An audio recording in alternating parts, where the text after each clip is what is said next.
Wait a minute. A group of people, stranded out at sea, have to deal with this monster in the water? Didn't we already get a movie like that this year?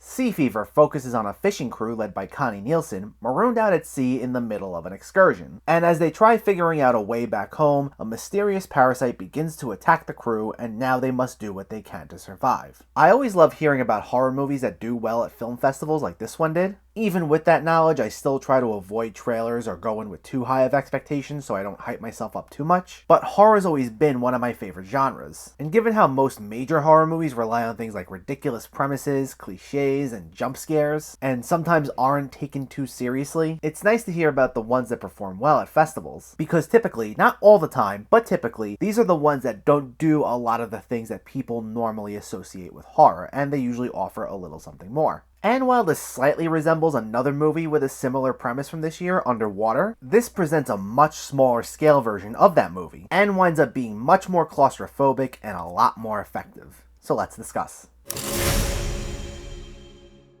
Unlike a lot of major horror movies, there's more of a personal feel to this one. This focuses heavily on the fishing crew and their relationships to one another. It shows how close-knit they are and how they deeply care about one another. So because of that, this movie treats each and every character with a profound level of respect. And that's something you always don't see in horror movies. Typically, when you see characters get attacked or killed, they get brushed off very quickly, even if they had a relationship to the main character. The movie quickly moves on, and everyone's treated more as part of the body count. Here, though, when a character gets hurt, or worse, this movie slows down just a bit to show how this might affect one of the other characters. Since most of the crew members have such close relationships, if one of them gets infected by the parasite, they mull over what the most moral decision would be as far as how to proceed. Also, I know this wasn't intentional since this was filmed last year, but given this was released during the coronavirus pandemic, this ends up taking on a whole new meaning, and it ends up having a little more social relevance. There are conversations about characters quarantining since this parasite can easily go from person to person. And there are arguments about what the best approach would be to prevent this parasite from spreading any further, to stop the infection. Sound familiar? So not only was there some unintended extra social commentary,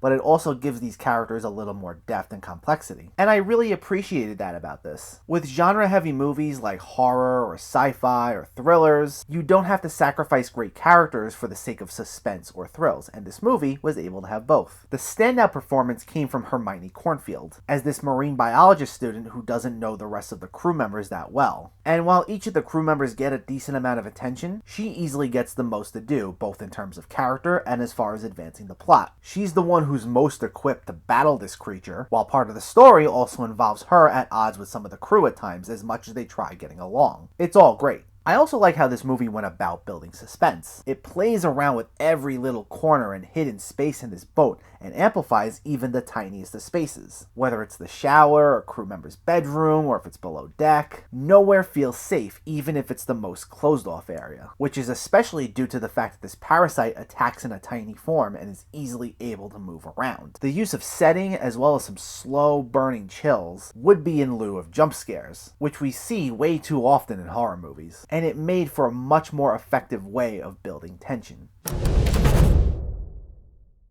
This movie takes about 35 to 40 minutes to really ramp up, and while we are treated to some great acting and great character development in the meantime, it could have maybe gotten to the point just a bit quicker. Not much happens initially story-wise. It takes its time as we're getting introduced to all these characters, and we'll get a decent amount of sequences in this first part where these characters are in the ocean with all these creatures, and these shots can be gorgeous. But because not much is happening story-wise, it makes for a low-energy, subdued first half. And even when we finally see this parasite, it's still trying to find a balance in tone. So at first, this thing attacks one of the crew members, and you see it happen. So you think it's gonna ramp up to this bloody, almost even over-the-top thriller. But then the next time there's an attack, it happens off screen. And that'll happen a couple of times, not too often, but probably more than it should have, where it shows something big in one scene, and then the next scene does something off screen. It ramps things up, and then immediately scales them back. So it kind of struggles with tone for a bit before reaching a more consistent second half. And once we do get to that second half, it's mostly fine. I just think there were some opportunities where we could have seen what this parasitic creature was really capable of. And because some things happen off screen or are left in a shroud of mystery, there were just a few missed opportunities.